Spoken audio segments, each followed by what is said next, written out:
गणानां त्वा गणपतिगुं हवामहे कविं कवीनामुपमश्रवस्तमं ज्येष्ठराजं ब्रह्मणां ब्रह्मणस्पत आनशृण्वन्नोतिभिः सीदसादनं श्रीमहागणाधिपतये नमः।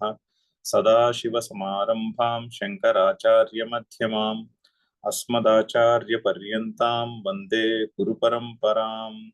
श्रुतिस्मृतिपुराणानाम् आलयं करुणालयं नमामि भगवत्पादशङ्करं लोकशङ्करं। नारायणं नमस्कृत्य नरं चैव नरोत्तमं देवीं सरस्वतीं व्यासं ततो जयमुदीरयेत्। జయగురుదేవ్ 62 63 శ్లోకాలు చదువుదాం ఒకసారి. ధ్యాయతో విషయాన్ పుంసః సంగస్తేషూపజాయతే సంగాత్ సంజాయతే కామః కామాత్ క్రోధోభిజాయతే క్రోధాత్ భవతి సమ్మోహః సమ్మోహాత్ స్మృతివిభ్రమః స్మృతిభ్రంశాత్ బుద్ధినాశః బుద్ధినాశాత్ ప్రణశ్యతి. అయితే మనిషి పరాభవం చెందే ఒక ప్రణాళిక చెప్తున్నారు, ఒక ఫ్లో చార్ట్ చెప్తున్నారు. అంటే ముందు శ్లోకాలలో ఇంద్రియముల మీద నిగ్రహము అలవాటు చేసుకోవడం యొక్క సిగ్నిఫికెన్స్ చెప్పారు. అది అవసరం ఎందుకో చెప్పారు. చెప్పి ఒకవేళ ఇంద్రియము మీద నిగ్రహము అలవాటు పడకపోతే ఆ మనిషి ఫైనల్ గా ఏమవచ్చు అనేటటువంటి ఒక ఫ్లో చార్ట్ లాగా చెప్తున్నారు. సో ధ్యాయతః విషయాన్ పుంసః, మనిషి పుంసః అంటే మనిషి, విషయాన్ ధ్యాయతః విషయములను ధ్యానించును. ధ్యానించుట అంటే ఆలోచించుట అని అర్థం. ఇప్పుడు ఏదో ఒకసారి ఒక విషయము, ఒక టూర్కి వెళ్ళారు. ఆ టూర్కి వెళ్ళినప్పుడు ఒక అందమైనటువంటి హిమాలయాలకు వెళ్ళారు అనుకోండి. అక్కడ హిమాలయ పర్వతం కనిపించింది, చాలా బాగుంటుంది, అందంగా ఉంటుంది, చాలా మనసుకి చాలా ఉల్లాసాన్ని కలిగించేటటువంటి స్ప్లెండర్ ఉంటుంది బోల్డ్ అంతా. సో ఓకే, అది ఓకే, దానివల్ల ప్రాబ్లం లేదు. విషయమును చూడడంలో, అక్కడ పర్వతాన్ని చూసి ఆనందించడంలో, ఆశ్చర్యపోవడంలో ఇబ్బంది ఏం లేదు. కానీ మళ్ళీ మళ్ళీ ఆలోచించడం వల్ల ఇబ్బంది కలుగుతుంది. పుంసః విషయాన్ ధ్యాయతః, ధ్యాయత అంటే ధ్యానించుట, అంటే మళ్ళీ మళ్ళీ ఆలోచించుట. ధ్యానము అంటే అంతే కదా, ఒకే ఆలోచన మళ్ళీ మళ్ళీ మళ్ళీ మళ్ళీ ఒకే టాపిక్ మీద మనసు లగ్నమై ఉంటుట. అలా విషయముల మీద లగ్నమై ఉంటే అది ప్రాబ్లం. సో ధ్యాయతః విషయాన్ పుంసః ఏమవుతుంది అప్పుడు? సంగః తేషు ఉపజాయతే, ఆ విషయముల యందు, తేషు అంటే వాటి యందు, ఆ విషయముల యందు సంగః జాయతే. సంగః అంటే ఆసక్తి, అంటే ఒక రకమైనటువంటి ఆసక్తి కలుగుతుంది ఆ విషయముల మీద, అంటే వాటి మీద తృష్ణ ఏర్పడుతుంది. అంటే అవి మనకి మనం సంపాదించుకుంటే బాగుంటుంది అనేటటువంటి ఐడియా కలుగుతుంది, లేదా అది మన దగ్గర ఉంటే మనతోనే ఉండిపోతే బాగుంటుంది అనేటటువంటి ఒక ఐడియా ఫార్మ్ అవుతుంది. దాని నుంచి వస్తుంది ప్రాబ్లం. ఎప్పుడు వస్తుంది అది? మళ్ళీ మళ్ళీ ఆ విషయమును గురించి చింత చేస్తే వస్తుంది. ఆ సంగము నుంచి, సంగాత్ కామః జాయతే, సంగము నుంచి కోరిక పుడుతుంది. కోరిక అంటే దాని మీద ఒక రకమైనటువంటి ఆసక్తి, అది ఆ విషయమును మనం సంపాదించుకోవాలి అనేటటువంటి కోరిక పుడుతుంది. కోరిక కామాత్ క్రోధః అభిజాయతే, కామము నుండి క్రోధము. అంటే కామం అంటే కోరిక ఉన్నప్పుడల్లా కోపం రాదు, ఆ కోరికకి ఏమైనా ఆటంకము కలిగితే అప్పుడు క్రోధము పుడుతుంది. క్రోధము అంటే సంస్కృతంలో అవరోధము అని అర్థం, ఆటంకము అని అర్థం. ఏదైతే ఆటంకము కలిగిస్తుందో అది రోధః. కా ప్లస్ రోధః. రోధః అంటే ఆటంకము అని అర్థం. సో ఏదైతే ఆటంకాన్ని కలిగిస్తుందో అది క్రోధమును కలిగిస్తుంది. క్రోధము అంటే దానికి ఉత్పత్తి అది. కా రోధః. రోధః అంటే ఆటంకం, ఆటంకమును కలిగిస్తుంది కోరిక తీర్చుకున్నట్టు. ఆ ఏదైతే సంపాదించాలి అనే ఆసక్తి కలుగుతుందో మనసులో, దానికి ఆటంకమును కలిగిస్తుంది. ఆటంకమును కలిగించినప్పుడు కోపం వస్తుంది. క్రోధము అంటే డైరెక్ట్ మీనింగ్ కోపము కాదు సంస్కృతంలో. క్రోధ అంటే అవరోధమును కలిగించున్నది. దేనికి? కామనకు అవరోధమును కలిగించున్నది క్రోధము. కా ప్లస్ రోధ.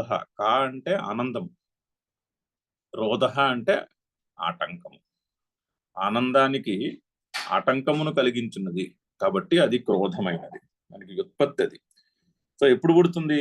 ఎప్పుడైనా ఆ కోరికను ఏ విషయము పైన అయితే ఆసక్తి కలిగినదో ఆ విషయమును, అది వస్తువు కావచ్చు, ఇతర మనుషులు కావచ్చు, లేదా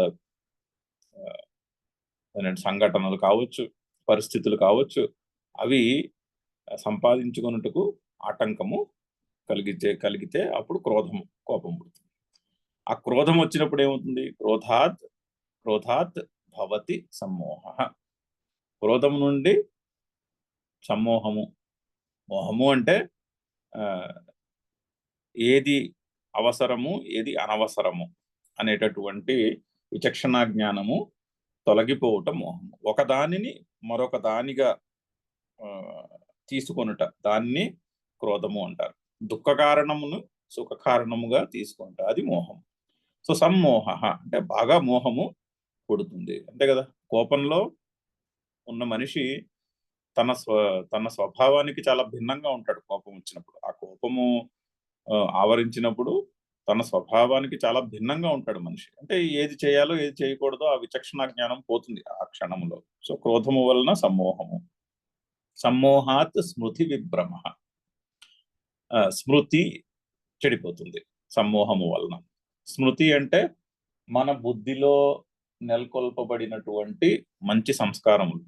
అంటే అది గురువు యొక్క ఉపదేశము చేత కావచ్చు, శాస్త్రము చదువుకోనటం వలన కావచ్చు, మంచి అనుభవములను బట్టి కావచ్చు.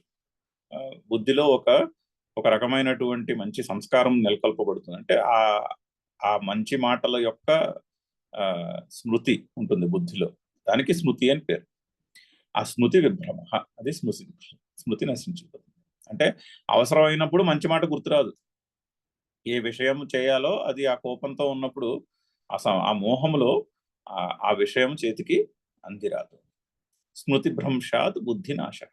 బుద్ధినాశము అంటే అంతే, అంతకంటే వేరే బుద్ధినాశం ఏమున్నది? బుద్ధి నశించింది అంటే ఆ టైంకి ఆ పరిస్థితికి అనుకూలమైనటువంటి జ్ఞానము మన సంస్కారములో ఏదైతే మన బుద్ధిలో ఏదైతే సంస్కార రూపంలో ఉన్నదో అది అవసరమైన క్షణానికి చేతికి అందదు, అది గుర్తురాదు. అదే స్మృతి భ్రంశము అంటే. మరి అంతకన్నా బుద్ధినాశం ఏమున్నది? బుద్ధి చెడిందంటే అంతే కదా, ఆ క్షణములో చేయవలసినది ఆ క్షణంలో గుర్తురాదు, అది బుద్ధినాశ. బుద్ధినాశాత్ ప్రణశ్యతి. బుద్ధి నశిస్తే అదే మనిషి యొక్క నాశము కూడా.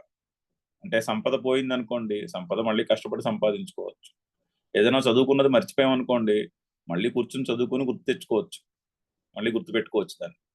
అలా చేయగలం. కానీ బుద్ధి నశిస్తే మాత్రము దాన్ని తిరిగి సంపాదించుకోవడం చాలా కష్టము. ఆ విచక్షణా జ్ఞానం నశించిపోతే మనలో అది మళ్ళీ సంపాదించుకోవడము చాలా కష్టమవుతుంది. అది అక్కడ చెప్తున్నటువంటి తాత్పర్యం. సో ఇది పరాభవానికి ఒక ప్రణాళిక లాంటిది, ఒక స్టెప్ బై స్టెప్. ఒక దాని నుంచి ఎక్కడి నుంచి వచ్చింది, మూలం ఎక్కడి నుంచి వచ్చింది? థాట్. ధ్యాయత విషయాన్ పుంసః యదృచ్ఛాలాభ సంతుష్ట అని వస్తుంది తర్వాత. అలా ఉంటే ప్రాబ్లం ఏం లేదు. Let the things come as they come. వచ్చింది, ఎక్కడో భోజనానికి వెళ్ళాము, వాళ్ళు మనకి కొంచెం ఇష్టమైనటువంటి స్వీట్ ఏదో పెట్టారు, తినేసాము, అయిపోయింది అక్కడతో. దానితో ప్రాబ్లం లేదు. కానీ దాని గురించి మళ్ళీ మళ్ళీ ఆలోచించడం వలన ప్రాబ్లం పుడుతుంది. సో ఏది ఎలా జరిగితే అలా జరగనివ్వండి అనే యాటిట్యూడ్ తో ఉంటే ఏమి నష్టం లేదు దాంట్లో. కానీ ప్రాబ్లం మాత్రం ఒక విషయమును గురించి మళ్ళీ మళ్ళీ ఆలోచించడం వలన అది కష్టాన్ని తెస్తుంది. అది. సో ఒక థాట్, ఆ థాట్ నుంచి బోల్డ్ వస్తాయి. థాట్ నుంచి భయం పుడుతుంది. మళ్ళీ మళ్ళీ ఒక విషయాన్ని గురించి ఆలోచిస్తే అది అనుకూలమైన పరిస్థితిని గురించి ఆలోచిస్తున్నాం అనుకోండి, అయ్యో ఆ అనుకూలమైన పరిస్థితి ఉంటుందో ఉండదో అనే భయం పుడుతుంది. థాట్ లోనే టైం ఉంది, థాట్ లేకపోతే టైం లేదు. సో టైం బౌండ్ గా ఉంటుంది ప్రవృత్తి. ఆలోచనలోనే అహంకారం ఉంటుంది, ఆ ఆలోచనలోనే మళ్ళీ కోరికలు పుడతాయి దాని నుంచి. సో ఆ థాట్ అనేది అది మూలంలో ఉన్నటువంటి ప్రాబ్లం. అది మళ్ళీ మళ్ళీ మళ్ళీ మళ్ళీ చింత చేయుట అది కష్టాన్ని తీసుకొస్తుంది. అది చెప్తుంది. చదువుదాము. శంకర్ల నిన్న భాష్యం అవతారికి చదివాము. అథ ఇదానీం పరాభవిష్యత సర్వానర్థ మూలం ఇదముచ్యతే. సర్వానర్థ మూలం, అన్నిటికీ అనర్థమును, సంపూర్ణమైన అనర్థం ఎలా చేకూరుతుందో మనిషికి, దానికి మూల కారణం చెప్తున్నారు. మూలం ఎక్కడున్నది? మూలం ఒక విషయమును గురించి మళ్ళీ మళ్ళీ మళ్ళీ మళ్ళీ ఆలోచించుట. ఇంకా ముందు రాబోతోంది. నరకమునకు 3 ద్వారములని చెప్పబోతున్నాడు శ్రీకృష్ణుడు. త్రివిధం నరకస్యేదం అంటే కామము, క్రోధము, లోభము. ఆ కోరిక నుంచి ఆ కోరిక తీరినప్పుడు లోభం పుడుతుంది. మళ్ళీ మళ్ళీ మళ్ళీ మళ్ళీ తీరాలి ఆ కోరిక అనేటటువంటి ఆలోచన పుడుతుంది. అది లోభానికి దారితీస్తుంది.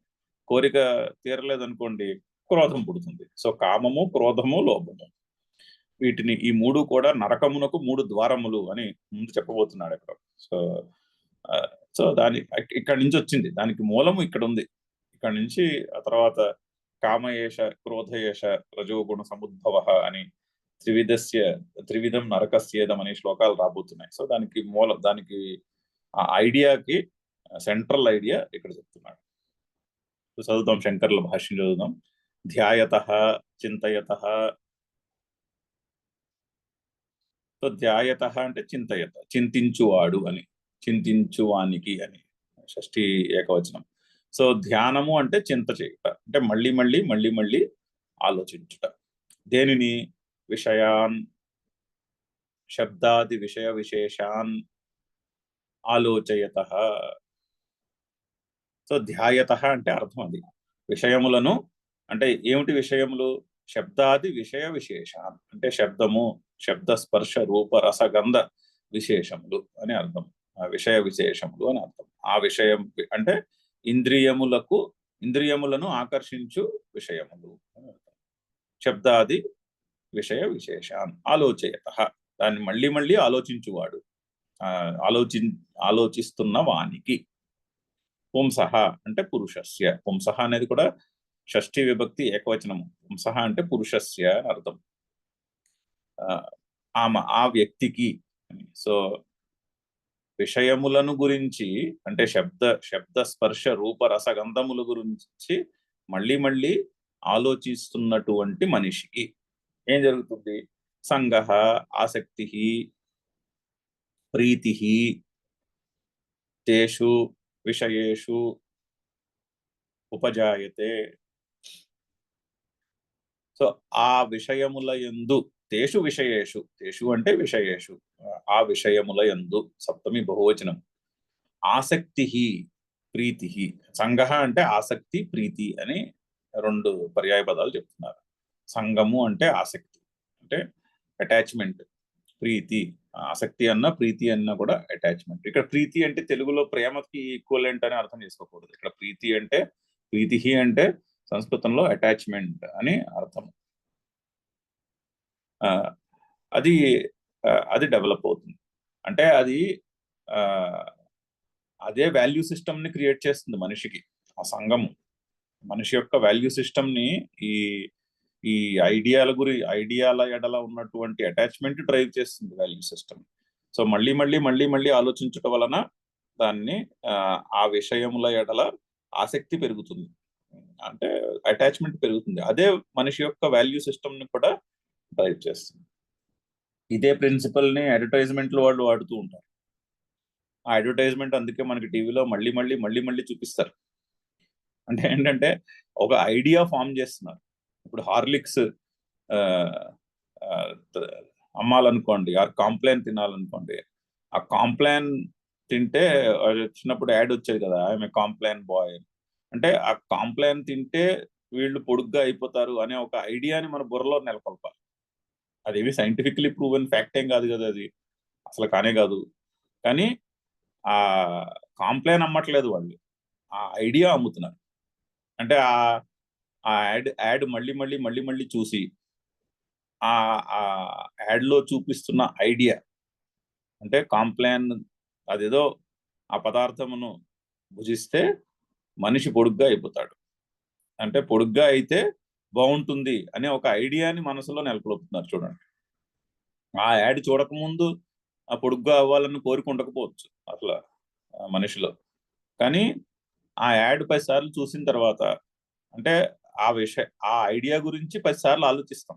ఎందుకంటే అది టీవీ చూస్తుంటే ప్రతి పావు గంటకి ఆ యాడ్ వస్తుంది టీవీలో, ప్రతి అరగంటకి. ఆ ఆ యాడ్ 30 సార్లు 100 సార్లు చూసిన తర్వాత మన మనస్సులో ఆ ఐడియా ఎడల ఆసక్తి పెరుగుతుంది. ఓహో, పొడుగ్గా అయితే బాగుంటుంది కదా అనే ఆసక్తి కలుగుతుంది. అప్పుడు ఏం చేయాలి? అప్పుడు షాప్కి వెళ్ళి కాంప్లాన్ కొనుక్కోవాలి. సో వాళ్ళు అక్కడ డైరెక్ట్ గా కాంప్లాన్ అమ్మట్లేదు, వాళ్ళు ఒక ఐడియాని అమ్ముతున్నారు. అన్ని యాడ్స్ ఇలాగే ఉంటాయి చూడండి.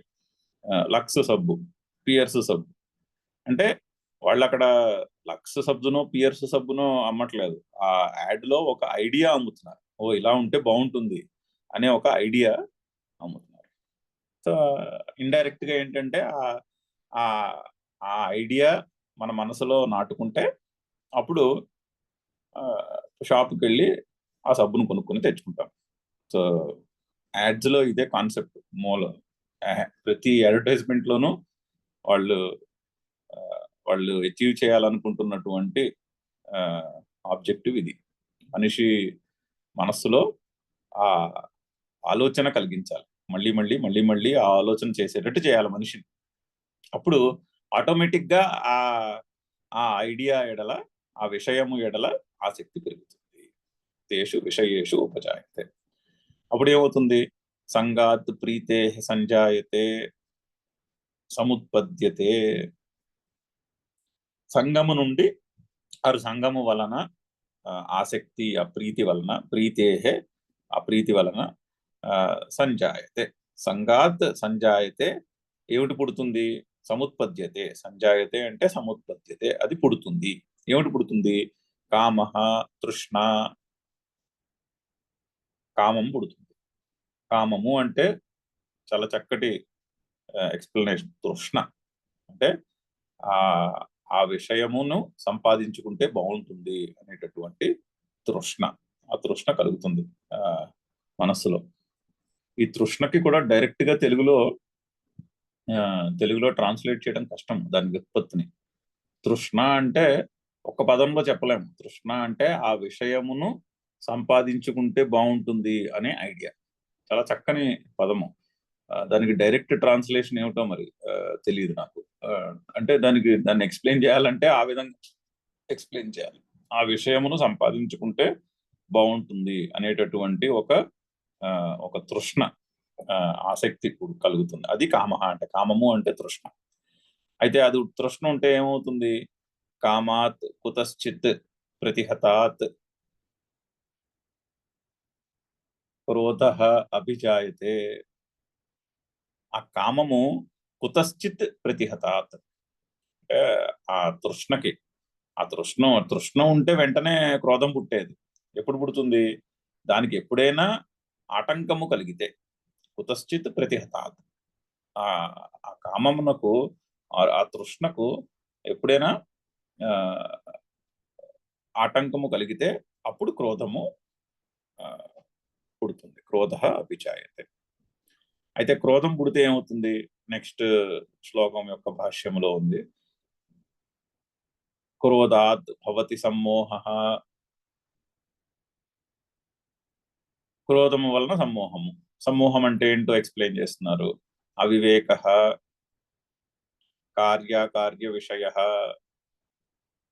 సో కార్య అకార్య విషయః అవివేకః. సమ్మోహము అంటే అవివేకము. అవివేకం అంటే ఏంటి? కార్య అకార్య విషయము. అంటే ఏది చేయవలెను, ఏది చేయకూడదు. కార్యము అంటే చేయదగినది, అకార్యము అంటే చేయకూడనది. సో కార్య అకార్య విషయ, ఏది చేయాలి ఏది చేయక్కర్లేదు అనేటటువంటి వివేకము నశించుటయే సమ్మోహము. సో మోహము అంటే మళ్ళీ మోహానికి ఇంగ్లీష్ పదము, డైరెక్ట్ ఇంగ్లీష్ పదము తెలీదు ఏమిటో, దానికి ఎలా చెప్పాలో మరి. అంటే డిస్క్రిమినేషన్, ల్యాక్ ఆఫ్ డిస్క్రిమినేషన్ అని చెప్పాలి, అంతకన్నా ఒక సింగిల్ వర్డ్ లేదు దానికి. సో మోహము అంటే ఏది దాని స్వరూపము కాదో అది ఆ విషయం యొక్క స్వరూపం కింద తీసుకుంటా. ఇప్పుడు గులాబ్ జామున్ ఉందనుకోండి, గులాబ్ జామున్ ఆరోగ్యానికి అనుకూలమైనది కాదు, కానీ అది అనుకూలమైనదిగా తీసుకుంటా, అది మోహం. సో కార్య అకార్య విషయ క్రుద్ధః హి సమ్మూఢః సన్ గురుమపి ఆక్రోశతి. సో ఆ క్రోధము కలిగిన వాడు అంటే మనస్సులో ఆనందమునకు ఆటంకము కలిగిన వాని పరిస్థితి ఎలా ఉంటుంది? క్రుద్ధః హి అంటే కోపం ఉన్నవాడే కదా, అందువలనే ఆ మోహము వలన, హి అంటే అందువలన, ఎందువలన? సమ్మోహము వలన. ఆ మోహము వలనే కదా క్రుద్ధః కోపం ఉన్నవాడు, ఆర్ సమ్మూఢః అంటే బాగా మోహము కలిగిన వాడు.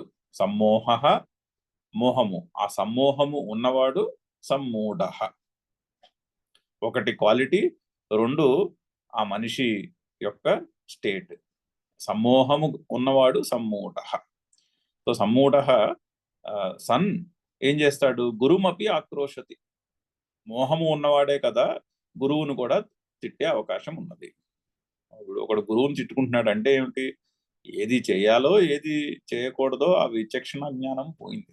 అప్పుడే గురువు స్థానంలో ఉన్న వ్యక్తిని తిట్టుకుంటారు, ఆక్రోశతి. ఆరు గురువు స్థానంలో ఉన్న వ్యక్తి మీద ఆ బాంటాలు వేస్తారు. ఎప్పుడు వేస్తారు అంటే కార్యకార్య విషయ జ్ఞానం పోయింది, ఏది చేయాలి ఏది చేయకూడదు అనే వివేకము పోయింది. సమ్మోహాత్ స్మృతి విభ్రమ. సమ్మోహము వలన స్మృతి చెడుతుంది, స్మృతి నశించిపోతుంది. అయితే స్మృతి అంటే ఏమిటి అంటే అక్కడ ఎక్స్ప్లెయిన్ చేస్తున్నారు. శాస్త్రాచార్యోపదేశాహిత సంస్కార జనితాయాః స్మృతేః స్యాత్ విభ్రమః అంశః. సో శాస్త్ర ఆచార్య ఉపదేశ ఆహిత సంస్కార జనితాయాః స్మృతేః. ఆ జనితాయాః స్మృతేః రెండు కూడా షష్ఠి విభక్తి పదాలు. సో శాస్త్రాచార్య ఉపదేశాహిత సంస్కార జనితాయాః ఒకటే సమస్త పదం. శాస్త్ర ఆచార్య ఉపదేశ ఆహిత సంస్కార జనిత, అది సమస్త పదం. దాని యొక్క షష్ఠి విభక్తి జనితాయాః అని వచ్చింది. అంటే ఆ సంస్కారము యొక్క ఏ విధముగా పుట్టినటువంటి సంస్కారము? శాస్త్రము, ఆచార్యుని ఉపదేశము, ఆహిత వాటిని అవి తెలుసుకొనగా వాటి వలన సంస్కార జనిత అంటే వాటి వలన పుట్టినటువంటి సంస్కారము. సో శాస్త్రము చదువుట వలన లేక గురువు యొక్క ఉపదేశము వలన కలిగినటువంటి సంస్కారము, ఆ సంస్కారము జనితాయాః స్మృతేః. ఆ స్మృతేః ఇప్పుడు మనం ఆర్ట్ ఆఫ్ లివింగ్ కోర్స్ చేసామనుకోండి, ఆపోజిట్ వాల్యూస్ ఆర్ కాంప్లిమెంటరీ అని గురువు గారు చెప్పారు, గురుదేవులు చెప్పారు, చక్కగా మనకు అర్థమైంది. కోర్స్ చేస్తున్నప్పుడు చాలా చక్కగా అర్థమైంది. కానీ జీవితంలో సుఖ దుఃఖాలు వచ్చినప్పుడు ఈ రెండు ఒకటే, ఈ రెండు కూడా ఒకదానికొకటి పరస్పర పూరకములు అని గురువు గారు చెప్పినప్పుడు బాగా అర్థమైంది. కానీ అది దాని యొక్క ఏమంటారు సంస్కారం బుద్ధిలో ఉంది, మెమరీలో ఉంది, గుర్తుంది, పాయింట్ మర్చిపోలేదు, గుర్తుంది. ఎవరన్నా అడిగితే అది ఏమిటంటే చక్కగా చెప్తాం కూడా. కానీ ఆ స్మృతి యొక్క అవసరమైనప్పుడు అది చేతికి అందదు. సో శాస్త్ర ఆచార్య ఉపదేశ ఆహిత సంస్కార జనితాయాః స్మృతేః. ఆ విధంగా పుట్టినటువంటి స్మృతి యొక్క ఆ స్మృతేః స్యాత్ విభ్రమః భ్రంశః, దాని యొక్క నాశనము. అది స్మృతి భ్రంశ ఏమన్నారు? సమ్మోహాత్ స్మృతి విభ్రమ అంటే. దాన్నే ఇంకొంచెం ఎక్స్ప్లెయిన్ చేస్తున్నారు. అంటే మరి చక్కగా మనము ఎక్కడెక్కడైతే దాన్ని బాగా పరిశీలించి ఆ పాయింట్ ను పట్టుకోవాలి. అక్కడ శంకర్లు కాస్త 2 వాక్యాలు ఎక్కువ రాసి చాలా చక్కగా ఎక్స్ప్లెయిన్ చేస్తూ ఉంటారు. అది చదువుదాం నెక్స్ట్. స్మృత్యుత్పత్తి నిమిత్త ప్రాప్తౌ అనుత్పత్తి తత్ అనుత్పత్తి. సో భ్రంశ అంటే ఏంటో చెప్తున్నారు. స్మృతి యొక్క భ్రంశము అంటున్నారు కదా, అంటే ఏంటి? స్మృతి ఉత్పత్తి నిమిత్త ప్రాప్తౌ అనుత్పత్తి. ఏ క్షణములో అయితే అది గుర్తు రావాలో, స్మృతి ఉత్పత్తి నిమిత్త ప్రాప్తౌ అంటే ఆపోజిట్ వాల్యూస్ ఆర్ కాంప్లిమెంటరీ అని గుర్తు రావాలి. ఎప్పుడు గుర్తు రావాలి? విపరీతమైన సుఖం వచ్చినప్పుడు, దుఃఖం వచ్చినప్పుడు అది గుర్తు రావాలి. సుఖం వచ్చినప్పుడు విపరీతంగా ఎక్సైట్ అయిపోకూడదు, అలాగే దుఃఖం వచ్చినప్పుడు విపరీతంగా డిస్టర్బ్ అయిపోకూడదు. సో సుఖమో దుఃఖమో వచ్చినప్పుడు ఆ పాయింట్ గుర్తు రావాలి. కానీ అంటే అది ఆ పాయింట్ గుర్తు రావడానికి నిమిత్తము. స్మృత్యుత్పత్తి నిమిత్త ప్రాప్తౌ. ఆ సిచ్యువేషన్ వచ్చింది, ఆ పాయింట్ గుర్తు రావాల్సినటువంటి సిచ్యువేషన్ వచ్చింది. స్మృత్యుత్పత్తి నిమిత్త ప్రాప్తౌ అనుత్పత్తి. కానీ ఆ టైంకి ఆ క్షణంలో అది గుర్తు రావట్లేదు. ఆ క్షణంలో అది మన బుద్ధికి మన మనస్సుకి తట్టట్లేదు ఆ పాయింట్. సో అదే కదా మరి స్మృతి భ్రంశము అంటే అంటున్నారు. స్మృతే స్యాత్ విభ్రమ భ్రంశ, దానికి ఎక్స్ప్లెనేషన్. స్మృత్యుత్పత్తి నిమిత్త ప్రాప్తౌ అనుత్పత్తి. ఆ స్మృతి గుర్తు రావాల్సినటువంటి క్షణం వచ్చింది, కానీ ఆ పరిస్థితి ఏర్పడింది, కానీ ఆ టైంకి అది గుర్తు రావట్లేదు. తతః స్మృతి భ్రంశాత్ బుద్ధేః నాశః. దేర్ఫోర్ అందుకని స్మృతి భ్రంశాత్ బుద్ధినాశః. అందుకని స్మృతి భ్రంశము వలన బుద్ధినాశము అని చెప్తున్నారు. మరి బుద్ధినాశం బుద్ధేః నాశః. బుద్ధి శబ్దానికి షష్ఠి ఏకవచనం బుద్ధేః, అంటే బుద్ధి యొక్క నాశనము. అంటే ఏమిటి? కార్యకార్య విషయ వివేక యోగ్యత అంతఃకరణస్య బుద్ధేః నాశః ఉచ్యతే. సో అంతఃకరణము యొక్క అంటే బుద్ధి యొక్క, బుద్ధి అంటే అంతఃకరణము అంటున్నారు. అంటే సాధారణంగా మనస్సు, బుద్ధి, చిత్తము, అహంకారము అని 4 విభాగాలుగా చెప్తారు. అంటే 4 డిఫరెంట్ ఫంక్షన్స్ అంతే అది, కానీ అదంతా ఒకటే యూనిట్. దానికే అంతఃకరణము అని పేరు. అంతఃకరణము అంటే మనసు, బుద్ధి, చిత్తము, అహంకారము. అందుకనే నిర్వాణ శతకంలో ఆ 4 కలిపి ఒక సమస్త పదం చేశారు. మనోబుద్ధి అహంకార చిత్తాని అంటే అంతఃకరణము అని అర్థం. ఒకటే అంతఃకరణం. ఒకటే అంతఃకరణమునకు 4 ఫ్యాకల్టీస్ చెప్పారు. ఆ 4టిని విడిగా చెప్తారు శాస్త్రంలో, కానీ అంతా కలిపి ఒకటే యూనిట్ అది. సో ఆ అంతఃకరణం యొక్క నాశ. ఏమిటా అంతఃకరణం నశించిపోవుట అంటే కార్యకార్య విషయ వివేక యోగ్యత. కార్య అకార్య విషయ వివేక అయోగ్యత. అక్కడ సవర్ణ దీర్ఘ సంధి. కార్యకార్య విషయ వివేకాయోగ్యత. అది చదివినప్పుడు ఆ దీర్ఘం కనిపించలేదు ఇందాక. కార్యకార్య విషయ వివేక అయోగ్యత అంటే ఆ కార్యకార్య విషయ విచక్షణ జ్ఞానము పోవుటయే అంతఃకరణం యొక్క నాశనము, మరి బుద్ధి యొక్క నాశనము అని ఎక్స్ప్లెయిన్ చేస్తున్నారు. చూడండి చక్కగా ఎక్కడ మనము 3 వాక్యాలు రాశారు ఏకంగా. స్మృతి భ్రంశాత్ బుద్ధినాశ అది చెప్పడానికి చక్కగా 3 వాక్యాలు రాసి చాలా క్లియర్ గా ఎక్స్ప్లెయిన్ చేస్తారు. అయితే అప్పుడు ఏమైంది? బుద్ధినాశాత్ ప్రణశ్యతి. సో బుద్ధి నశిస్తే అదే పరాభవము. అప్పుడు ఇంకా మనిషి కాజాలడు. ఆ బుద్ధి పనిచేసినందు వరకే మనిషిని అనగలము. బుద్ధి నశించింది అనుకోండి, మనిషికి పశువుకి ప్రవర్తనలో ఏమీ తేడా ఉండదు. ఆ బుద్ధి పనిచేయనప్పుడు మనిషి పశువులాగా ప్రవర్తిస్తూ ఉంటాడు. సో అదే చెప్తున్నారు, బుద్ధినాశాత్ ప్రణశ్యతి. అందుకనే బుద్ధి యొక్క నాశనమే పరాభవము అని చెప్తున్నారు. అందుకనే యాక్చువల్లీ గీత ఏమిటి అంటే బుద్ధి శాస్త్రం అని చెప్పాలి. బుద్ధియోగం దదామ్యహం అంటారు. కర్మయోగము, జ్ఞానయోగము, భక్తి యోగము అని మూడు విధాలుగా ఇస్తున్నది బుద్ధి, చెప్తున్నది బుద్ధి గురించే. బుద్ధిని బలపరుచుకోవాలి. అందుకనే బుద్ధి శాస్త్రం యోగం భగవద్గీత. సో బుద్ధినాశాత్ ప్రణశ్యతి. అదే శంకర్లు ఇంకొంచెం దాన్నే ఎక్స్ప్లెయిన్ చేస్తున్నారు. తావదేవహి పురుష యావత్ అంతఃకరణం తదీయం కార్యాకార్య విశేష వివేక యోగ్యం. సో అది కొంచెము పదాలన్నీ అలా పడేసున్నాయి, వాటిని సరిగ్గా అమర్చుకోవాలి అన్వయంలో.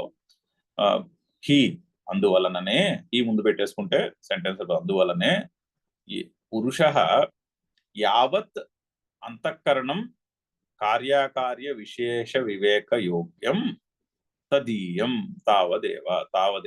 అంటే ఏంటి, ఎంతవరకు అయితే మనిషి యొక్క కార్య అకార్య విషయములో వివేక యోగ్యముగా ఉంటుందో మనిషి యొక్క అంతఃకరణము, యావద్ అంతఃకరణం కార్యాకార్య విశేష యోగ్యం, కార్యాకార్య విషయ వివేక యోగ్యం తదీయం హి పురుష, తావదేవ హి పురుష. అంతవరకే మనిషిని మనిషి అనగలము. ఎందుకంటే ఆ కార్యాకార్య విషయ వివేక యోగ్యముగా లేకపోతే అంతఃకరణము, అప్పుడు ఇంకా మనిషిని మనిషి అనలేము కదా. సో ఆ విచక్షణ జ్ఞానము పనిచేసినంత వరకే మనిషి మనిషి. ఆ విచక్షణ జ్ఞానం పోతే మనిషికి పశువుకి ఏమి తేడా ఉండదు కదా అని చెప్తున్నారు. తదయోగ్యత్వే నష్టః ఏవ పురుషః భవతి. సో కార్యాకార్య విషయ వివేక యోగ్యం యావత్ అంతఃకరణం, ఎంతవరకు అంతఃకరణములో వివేకం ఉందో అంతవరకు మనిషి. తద్ అయోగ్యత్వే, ఆ యోగ్యం ఆ సామర్థ్యము పోయింది అనుకోండి, యోగ్యత అంటే సామర్థ్యం, ఆ సామర్థ్యము పోతే తద్ అయోగ్యత్వే నష్టః ఏవ పురుషః భవతి. ఆ సామర్థ్యము పోయితే మనిషి యొక్క మనిషి పరాభవం చెందినట్టే కదా. అతః తస్య అంతఃకరణస్య బుద్ధేః నాశాత్ ప్రణశ్యతి. అందుమూలముగా ఆ అంతఃకరణం యొక్క అంటే బుద్ధి యొక్క నాశనము జరిగినప్పుడు ప్రణశ్యతి, మనిషి పరాభవము చెందును. అంటే మనిషి యొక్క పరాభవం అంటే వేరే పరాభవం, ఇతరులు పరాభవం చేస్తే అది పరాభవం కింద లెక్కే కాదు అసలు.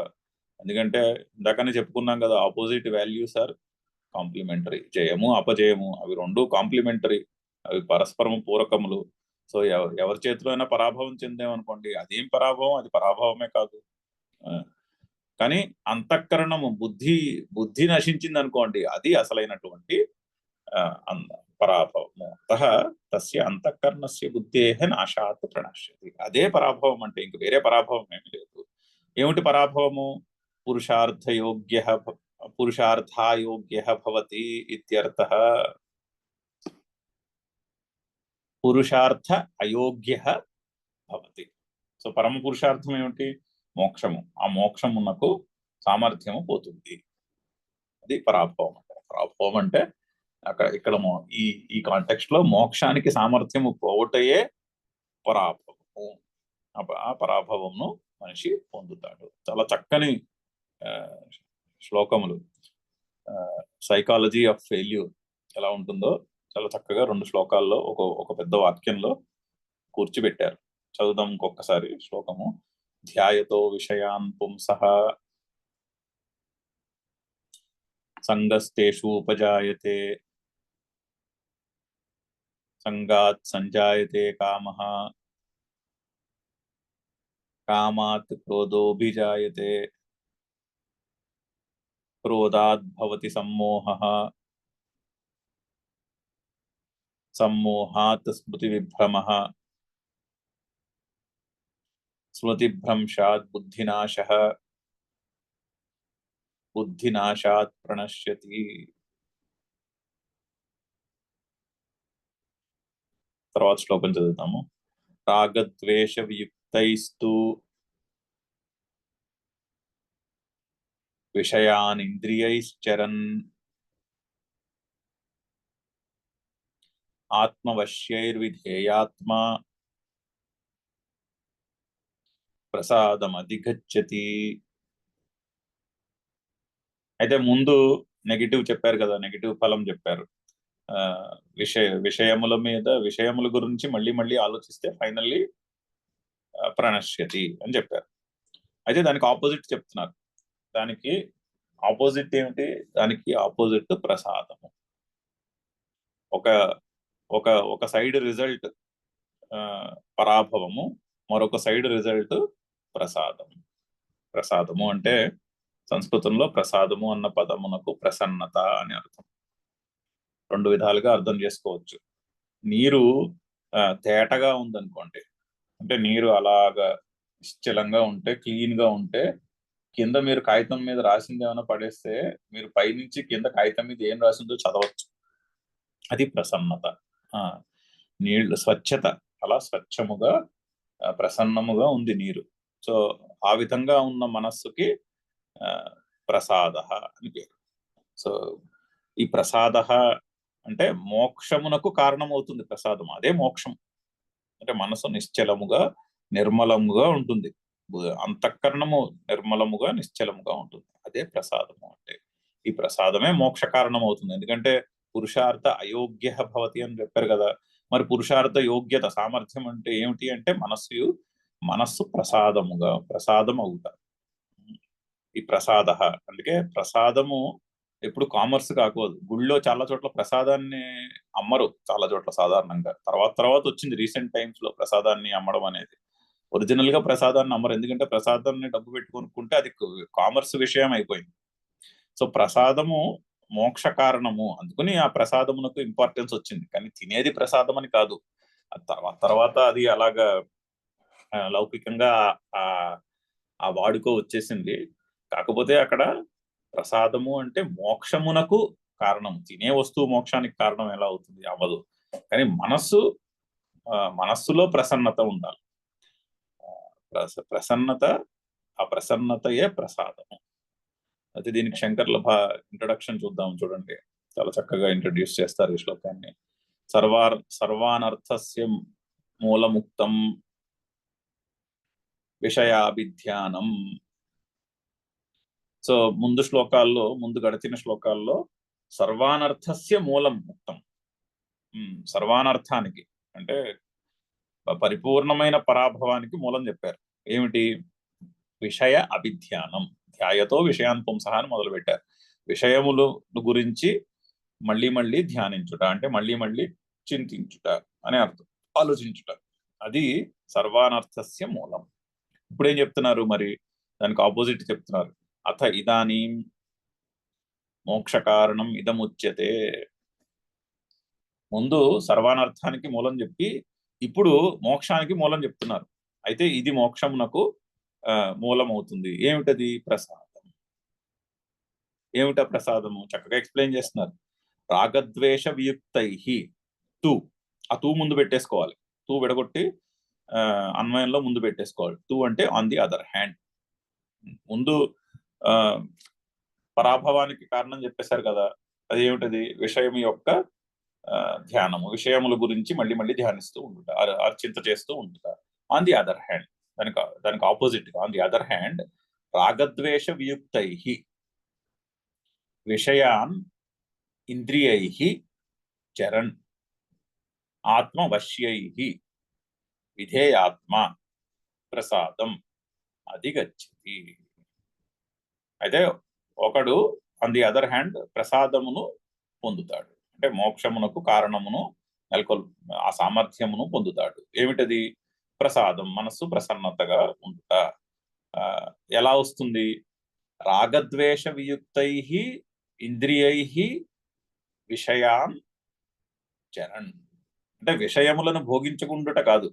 భోగించకుండా ఉండలేము, ఎందుకంటే ఆకలిస్తే భోజనం చేయాలి. ఇప్పుడు ఎవరింటికో వెళ్తాము, వాళ్ళు మంచి కూల్ డ్రింక్ ఇచ్చారు, సరే అప్పుడు ఆ కూల్ డ్రింక్ సేవిస్తాం. వాళ్ళైతే ఎవరింటికో వెళ్ళాము, వాళ్ళు స్వీట్ పెట్టారు, ఆ స్వీట్ తింటాం. వాళ్ళు భోజనం పెట్టారు, తింటాం. సో విషయములను మీరు కట్టిపెట్టేలేరు. విషయ భోగమును కట్టిపెట్టేసి ఉండలేరు కదా, జీవించాలి కదా. జీవించినప్పుడు మరి విషయముల యొక్క భోగము అలా ఏర్పడుతూ ఉంటుంది, ఆ పరిస్థితులు ఏర్పడుతూ ఉంటాయి. సో అది ప్రాబ్లం కాదు. విషయాన్ చరణ్ అంటే రెండు అర్థాలు, తినుట, తిరుగుట. సో విషయాన్ చరణ్ ఇంద్రియై, ఇంద్రియముల చేత విషయములను భోగిస్తూ ఉంటాడు. కానీ ఎలాగా? రాగద్వేష వియుక్తై, రాగద్వేషములు లేకుండా, యదృచ్ఛాలాభ సంతుష్ట. నాకు ఇది కావాలి, నాకు ఇది వద్దు అనేటటువంటి కాన్సెప్ట్ లేకుండా రాగద్వేష వియుక్తై ఇంద్రియై విషయాన్ చర, ఇంద్రియముల చేత విషయములను అనుభవిస్తూ ఉంటాడు. ఏంటి ఎదురుచ్చ, ఏదొస్తే అది ఆ టైంకి ఏది ఏది ఏది ఏర్పడితే అలా. కానీ దానికి ఆ విషయము కావాలనే రాగము ఉండదు, ఆ విషయము నచ్చనిదైతే అది వద్దు అనే ద్వేషము ఉండదు. రాగద్వేష వియుక్తై, రాగద్వేషములను విడిచిపెట్టి ఆత్మవశ్యై ఇంద్రియై, ఆత్మవశ్యై అని ఉంది సెకండ్ లైన్ లో. సో రాగద్వేష వియుక్తై ఆత్మవశ్యై ఇంద్రియై, మూడు కూడా తృతీయ బహువచన శబ్దములు. అంటే రాగద్వేషముల చేత విడువబడినటువంటి, పైగా ఆత్మవశ్యై తన వశములో ఉన్నటువంటి, ఇంద్రియై ఇంద్రియముల చేత విషయాన్ చరణ్ విషయములను అనుభవిస్తూ ఉంటాడు. విధేయాత్మ, అటువంటి ఇంద్రియములు తన అంతఃకరణము తన వశములో ఉన్నటువంటి మనిషి. విధేయాత్మ అంటే అంతఃకరణము తన వశంలో ఉన్నటువంటి మనిషి, ఆ ఇంద్రియములు తన వశంలో ఉన్నటువంటి మనిషి. విధేయాత్మ ప్రసాదం అధిగచ్చతి, ప్రసాదమును పొందుతాడు. అంటే మనస్సు యొక్క ప్రశాంతతను పొందుతాడు. అంటే పురుషార్థం, పరమ పురుషార్థమునకు, మోక్షమునకు సామర్థ్యమును పొందుతాడు. సో మూలం ఏమిటి? ప్రసాదం. ప్రసాదం అంటే మనస్సు యొక్క ప్రసన్నత. సరే, శ్లోకం చదివి ఇక్కడతో ఆపుదాం. ఒకసారి శ్లోకం చదివేసి ఇక్కడతో ఆపుదాము. రాగద్వేష వియుక్తైస్తు విషయాన్ ఇంద్రియైశ్చరన్ ఆత్మవశ్యైర్విధేయాత్మా ప్రసాదం అధిగచ్చతి. ఓం పూర్ణమదః పూర్ణమిదం పూర్ణాత్ పూర్ణముదచ్యతే పూర్ణస్య పూర్ణమాదాయ పూర్ణమేవావశిష్యతే. ఓం శాంతి శాంతి శాంతి. హరి ఓం.